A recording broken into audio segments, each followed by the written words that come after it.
So we have just had announced a new DLC for Gloomhaven Digital. It is the solo items and scenarios from the original Gloomhaven board game. I think it was a Kickstarter reward. Initially, it was an optional extra anyway that you could get. Some of these items are some of the most busted, or were some of the most busted that were available, and they've made a lot of changes here. So in this video, we're going to go through all of the items, go through the changes of those items, the basics of this DLC, when we can expect it, and yeah, just all of the rundown for you guys. You get 17 new scenarios, one for each mercenary, 17 new items as the rewards for that, and some new monsters. Now, these items are also going to be locked to the characters who unlock them. So they're actually locked to their unique character.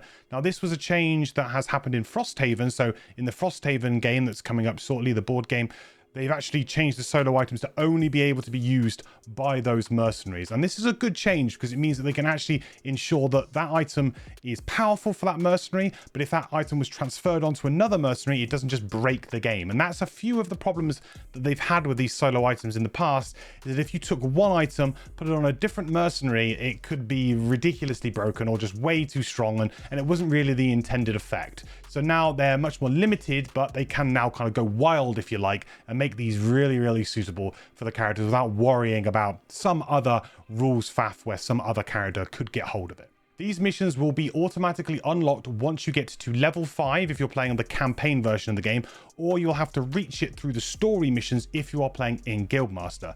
If you're playing multiplayer, what I think is quite cool here is that in a multiplayer save, each player can actually go off on their own and complete their solo missions on their own if they like. Then they can import that item back into their game that they've completed it with their friends, so they can go and do that. So you have this opportunity for all of you maybe to break away, go and get your solo item in some downtime when maybe you're not all getting together for your big multiplayer game. You could also, if you wanted to, just spectate each other trying to complete the solo scenarios, which is a bit interesting, maybe good for a few laughs if you like to like rib on your buddies for not doing a great job, or perhaps if you'd like to really help them get through it because perhaps they might be struggling and you can all kind of like pitch in and help each other to maybe get through a difficult scenario. Now, some of the items have changed quite a bit. Some of them have stayed the same, and some of the scenarios have changed as well. Now, the devs have been kind enough to elaborate a little bit more on the item changes, but I'm not too sure at this stage what the scenario changes are going to be. But you can pretty safely assume that they're going to try and keep the spirit of the mission. But if there was trouble actually implementing the mechanics into Gloomhaven Digital, they've probably changed that slightly, just like they've done on many of the missions in Gloomhaven and Jaws of the Lion as well. One other thing to note here is that this is 17 new items for the mercenaries that are in base Gloomhaven only.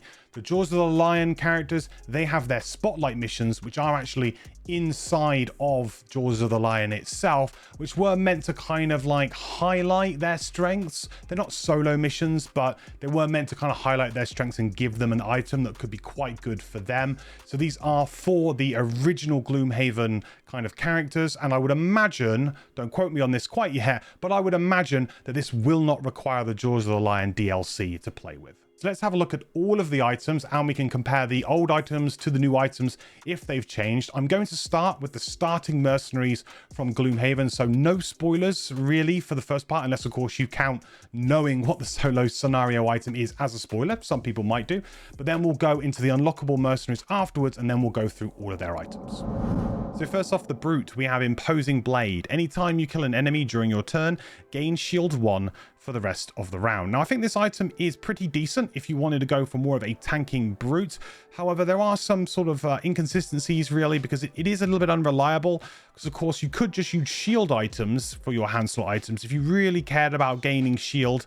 And I feel like this one is maybe a little bit hard to hit. And of course, if an enemy is dead or if you've killed a bunch of enemies, then that shield one might go to waste. But I do feel like this is actually a pretty nice utility item. It only takes up one hand slot item, so it's not a huge investment. I do think people who like to run Warhammer might be a little bit disappointed because of course this would compete with Warhammer in that slot if you do really like to go for that big trample Warhammer turn. But I don't think it's a bad item by any means, and actually could contribute quite well to a tanking build if that's the route that you want to go with. So Imposing Blade, I think as a good start it is, and this card remains completely unchanged in Gloomhaven Digital's new DLC.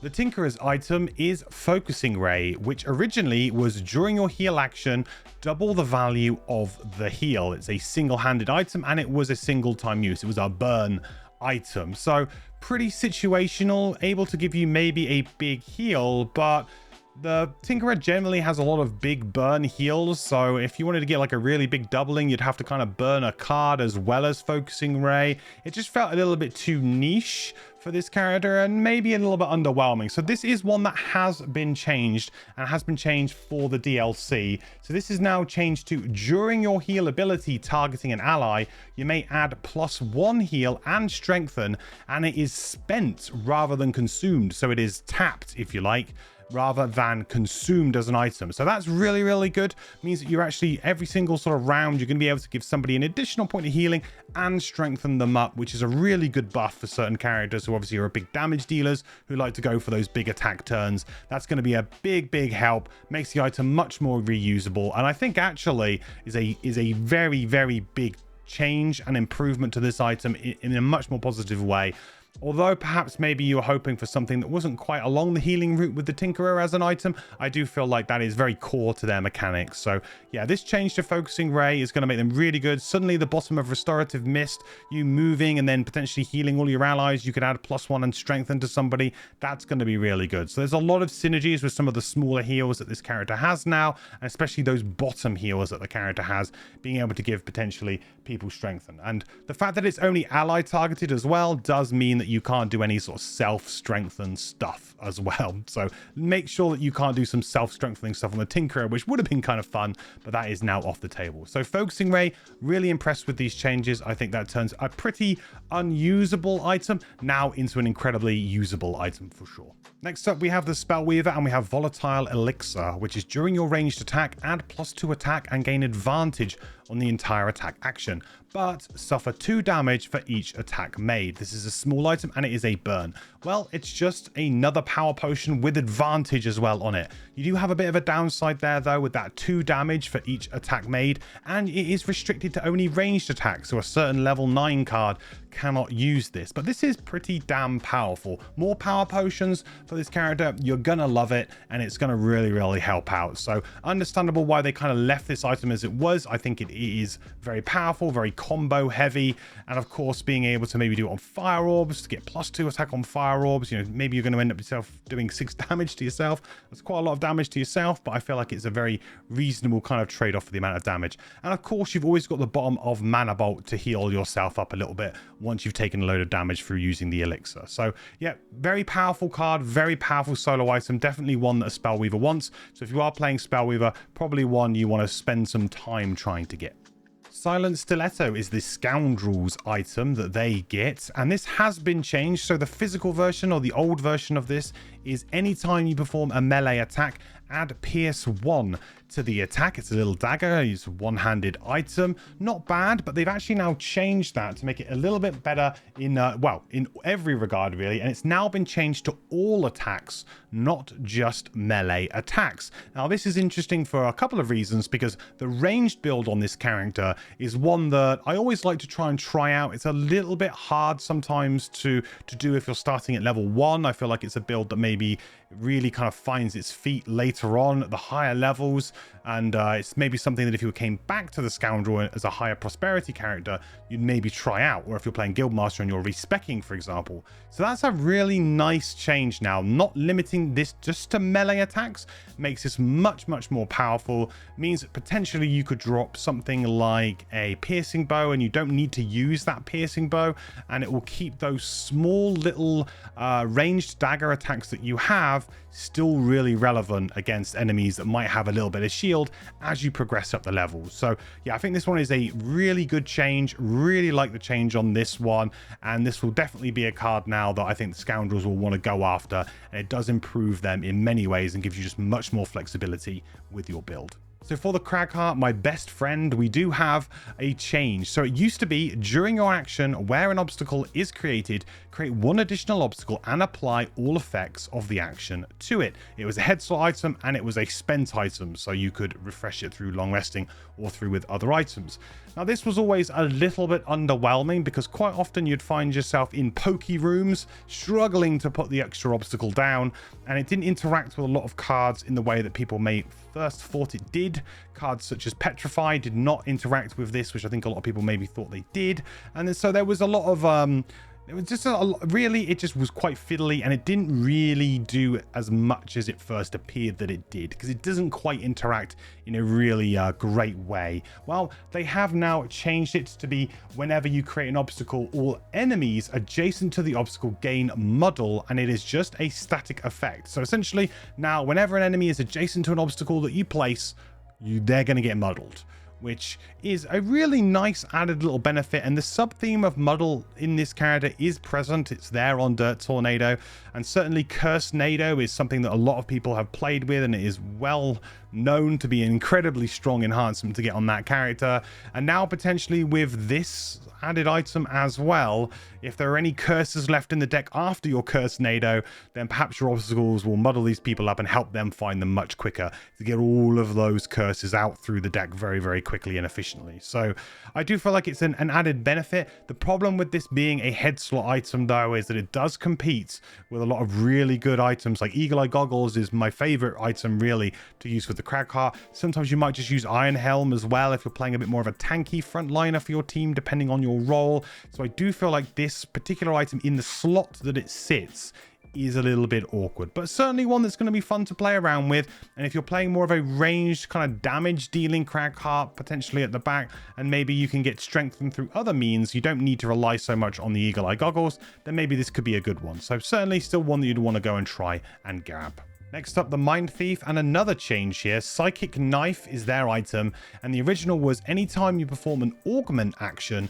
add +1 attack to the entire action, and it was a single-handed item. So whenever you play the Mind's Weakness, that little attack 1 that you have on the bottom there then would turn into an attack 2, and vice versa with some of the other attacks that would increase. Now, this was always just a little bit weak because the Mind's Weakness was generally just the augment that you wanted up all of the time, especially at higher levels. So it was quite rare that you would play any other augment. So really, this was limited to just giving you +1 attack on the turn that you played the Mind's Weakness, and then if you were to discard it and then, you know, keep playing it, which you should do if you want to keep your stamina going, you would only ever get really less +1 attack every, you know, rest cycle or something like that if you're playing really efficiently. So yeah, pretty underwhelming really, but they've now changed this to just +2 attack rather than +1, which I think does make this quite interesting and starts to open up the debate as to whether or not we can start to think about cycling our augments a little bit more. Maybe could open up some different build potentials. So although I don't feel like this is inherently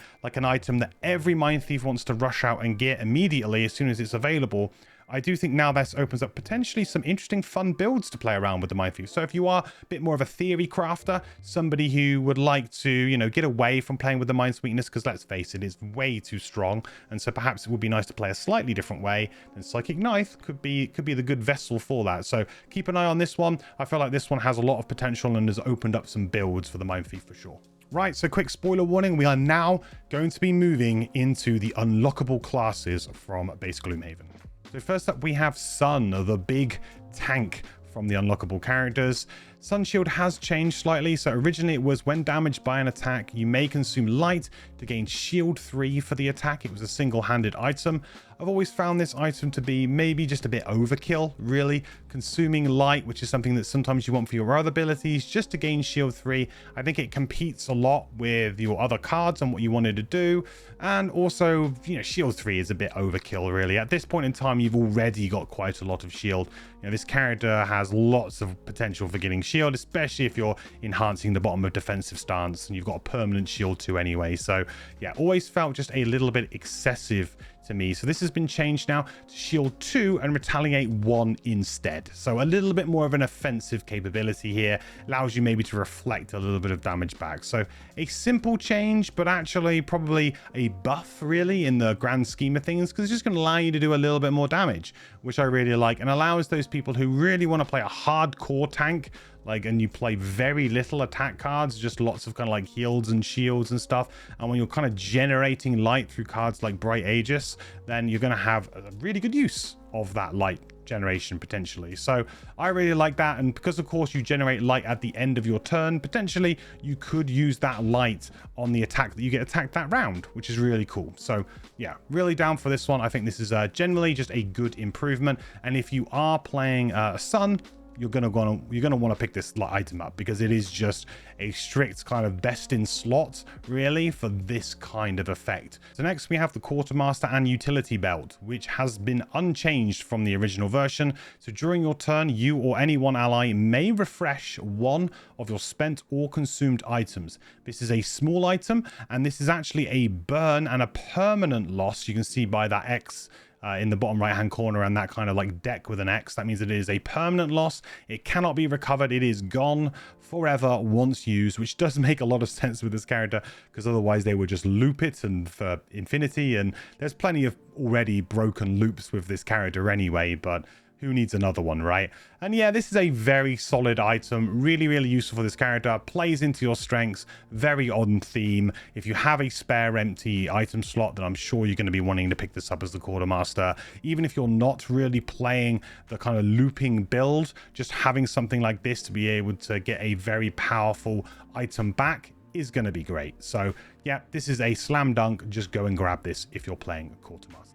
Next up, we have Circles and Phasing Idol, which is when a summon you own is damaged by an attack, it suffers no damage instead. And this is unchanged as well. This is going to be exactly as it originally was in Gloomhaven Digital. This item, I'm a bit so-so on. I don't think it is an amazing item. I think it's just fair. It's fairly reliable. And of course, if you have a really big summon, which you have the level 9 summon on Circles, potentially stopping them from being damaged by a big attack is going to be pretty big, keeping them on the battlefield. So it just gives you almost a little bit of stamina in a way, because then like maybe that monster stays out for a little bit longer, they get an extra turn, and then it means that you don't have to necessarily, like, you lose that burn, then you maybe have to recover cards a bit earlier just to play them again. So it just gives you a bit more safety in playing a few of the big summons like the Unicorn at level 9, which I quite like. It's a small item. You're a character who doesn't have lots and lots of items that you really want, because of course all of your summons really do the work for you. So yeah, this is an absolute fine one to pick up, and you're probably going to have a spare slot for this to easily fit into. So if you are playing Circles, I think this is a very good card to just go and pick up, because it'll do you no harm, and it'll definitely come in use every single scenario that you play. Next, we have Eclipse, and one of the most broken items that was in the original version. Definitely one that needed to be changed. So this has been changed. Originally, it was during your turn, gain invisible and create dark. Small item, and it is a loss. And yeah, very, very strong. This has now been changed, and just the dark element has now been removed. The importance of this is, of course, it doesn't allow you single turn setups for things like Swallowed by Fear or of course Spirit of the Night. So your 2 kill cards now won't be quite as easy, and this will be used more so as a way for you to keep yourself safe, but also maybe to trigger some of your bonuses from attacking from invisibility, which you have through some of your other kind of cards that you play with. So I like this. It's sort of, instead of it being a tool that was maybe predominantly used just by, you know, for the kill cards, it's now actually a tool that maybe be a bit more useful for the invisibility builds, and still just a good item overall. Invisibility cape is an item that you use and you are very, very thankful exists, and so this is basically just going to be another invisibility cloak, but it's going to be in the small item slot for you. So it's an easy pickup for an Eclipse character to go for, because it's just going to keep you being invisible, keep you doing damage through your invisible effects, and keep you safe. So yeah, a very strong solo item, probably one of the strongest solo items really out there still, even without that dark generation. So definitely go pick it up. Next we have Cthulhu, or the Plague Herald, and we have Pendant of the Plague. Now this item has changed very, very slightly, very subtly, but in a very positive way, I think. This used to be, during your turn, poison and curse one enemy within range 3, but it was a head slot item, a spent head slot item. This has now been moved to be a hand slot item instead. Now this is a big change, because head slot items, you can only ever have one.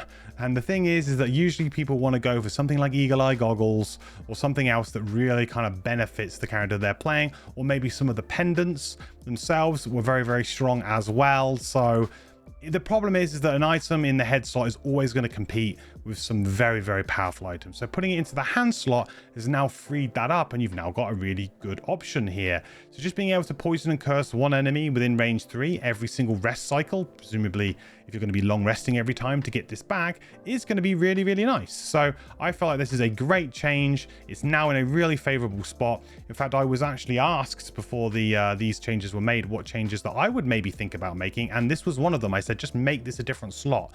I suggested a small item slot, but they went for a hand slot, which I think is also good because it's a reusable slot as well. So small items are all one use, so it didn't really fit there anyway. So yeah, I really like this one. I think this is a very good change. If you're playing Plague Herald or you plan on playing Plague Herald, definitely go and grab this item because it's just going to do what you want and more so. And then your other hand, you can just have hopefully for a wand for hopefully either your dark element or I guess maybe your air element, depending on which one you can get hold of. Next up, we have the Lightning Bolt, the Berserker, and we have Mask of Death, which remains unchanged in the new DLC.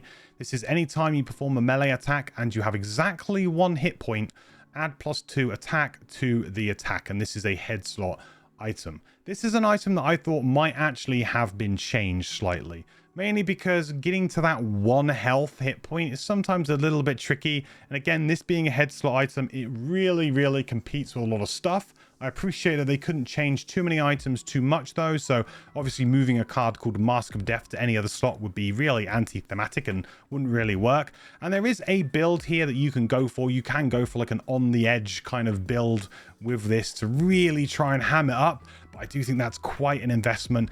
This isn't a slam dunk item for me on any Lightning Bolt. I think like if you're playing certain types of Lightning Bolt, you're probably not going to care too much about this.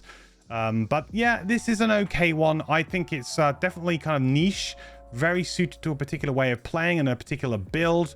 Could be quite interesting if you're playing like a Glass Hammer Resolute Stand build, so might be a good sideboard item if you're planning on maybe coming in to a boss scenario with it. I mean, although it does feel a little bit win more on a situation like that. But yeah, certainly one that maybe you might want to play with for a bit of fun, but I don't think this is suddenly an auto include into every single Lightning Bolt build. So next we have the music notes, the Soothsinger, and we have Master's Loot, which was a very, very powerful item before, so definitely needed a change, and they have nerfed it a little bit. So after performing any song action, immediately perform an attack 2 or move to action, and this is a double hand slot item, so both of your hands, a two-handed item.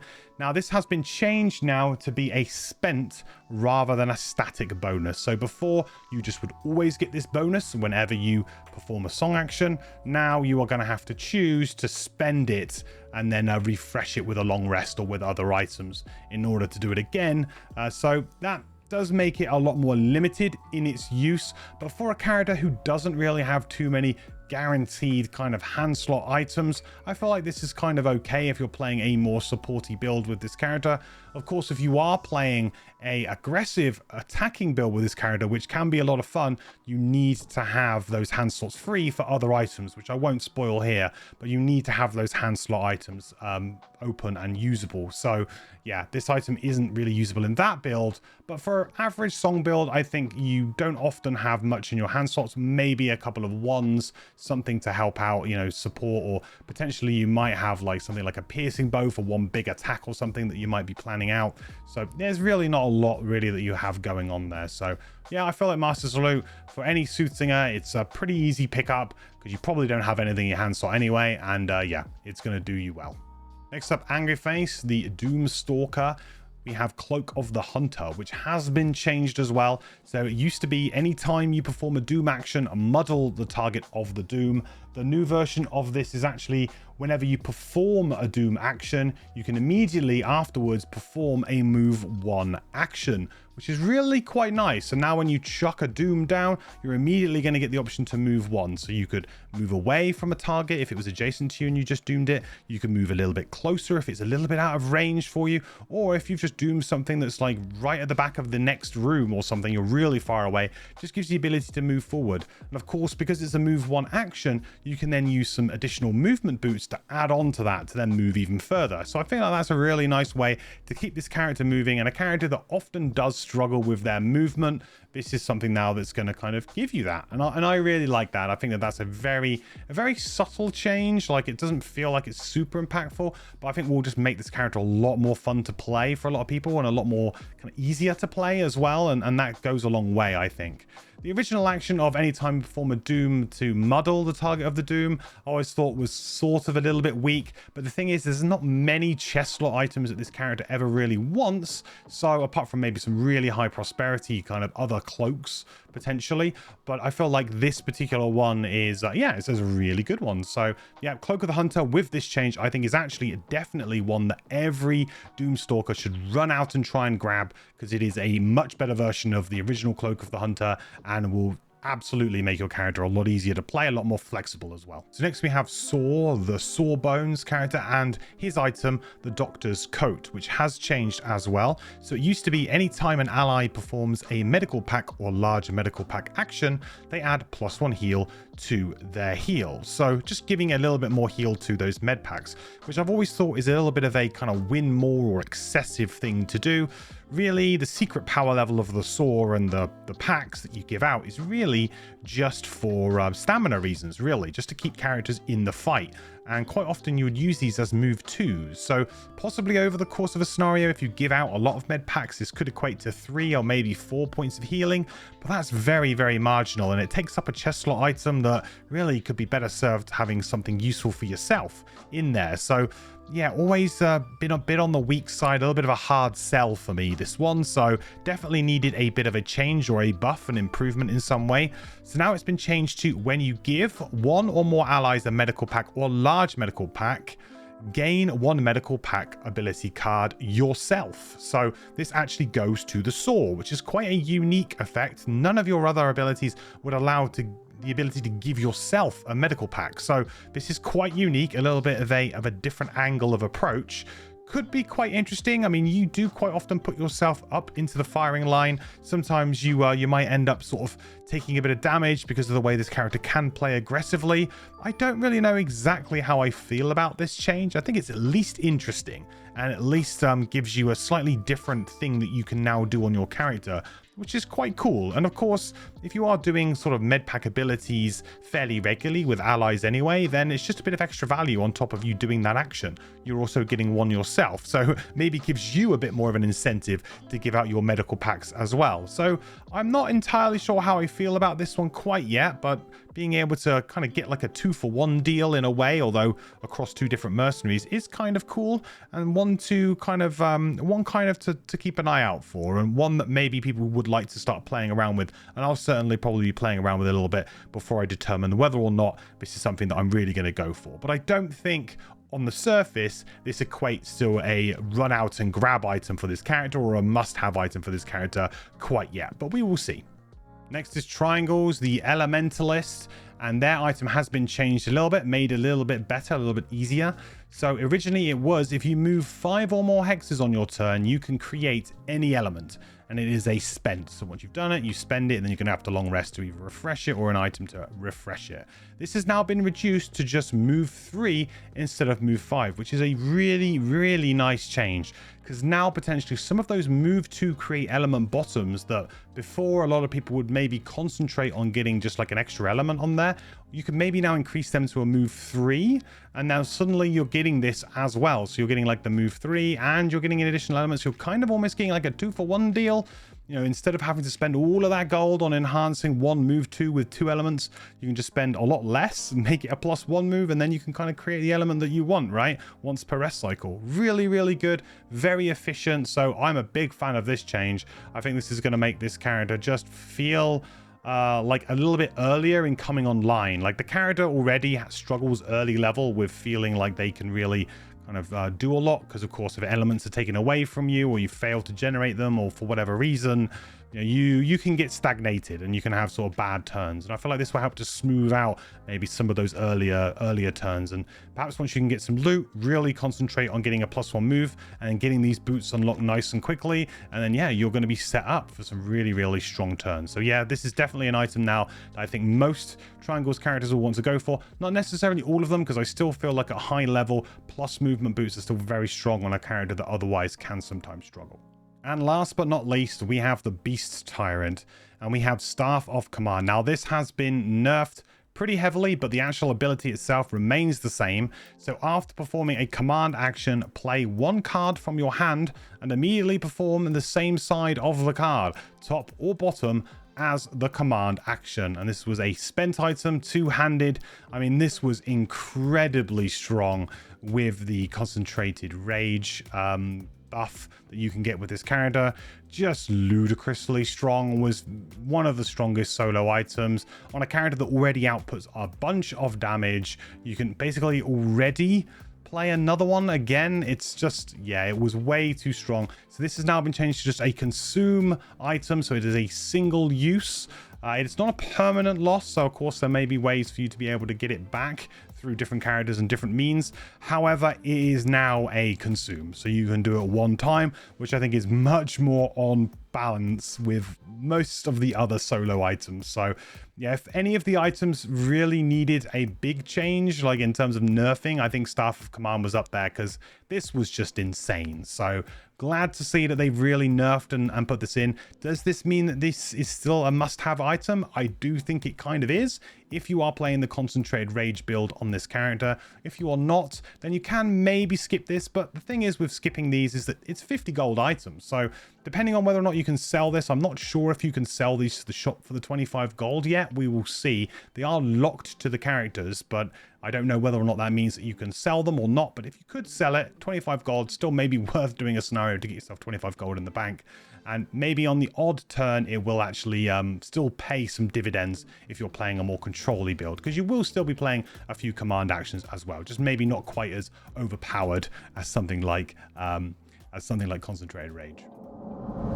So there we have it. There's all 17 items for all 17 base Gloomhaven characters. Some really good improvements there, I think, and some much needed nerfs in other ways. I think if you're playing physical tabletop, then certainly you can translate some of these changes, I would think. Certainly locking them to the mercenaries who actually earn them, I think makes a lot of sense. It's never really been very comfortable with that rule, but yeah, there you go. And that also stops a lot of the troubles sometimes with them being a bit too overpowered or perhaps in quite high demand by other characters too. Also, I feel like some of the kind of nerfs you could use, but maybe you want to pick and choose. Maybe you do enjoy playing with the high power level stuff. But some of the buffs, that's a no-brainer for you to try and include if you can. Well, let me know down in the comments what you guys think. Are there any that now you're particularly excited about? Some that you're a bit sad that they've nerfed? Just let me know what all of your thoughts are down below. Thank you for watching, and a big thank you to all of my supporters over on Patreon and Twitch, the Patreon people coming up right now. If you would like to support the channel, head over to Patreon. You can get early access to some of my videos over there, and doing some votes at the moment as well on some content that I've got coming up in the pipeline. Don't forget, you can always come over to twitch.tv/managerequest every Monday, Wednesday, and Sunday if you'd like to catch me live playing Gloomhaven or talking about Gloomhaven. But apart from that, thank you again so much for watching. I will catch you in the next video. Bye. I think so. Yeah. Oh, that's the blessing from Cowboy. Yeah. That's the blessing from. Isaac, at this point, can we get your approval to add an additional attack modifier deck for allies in the digital version?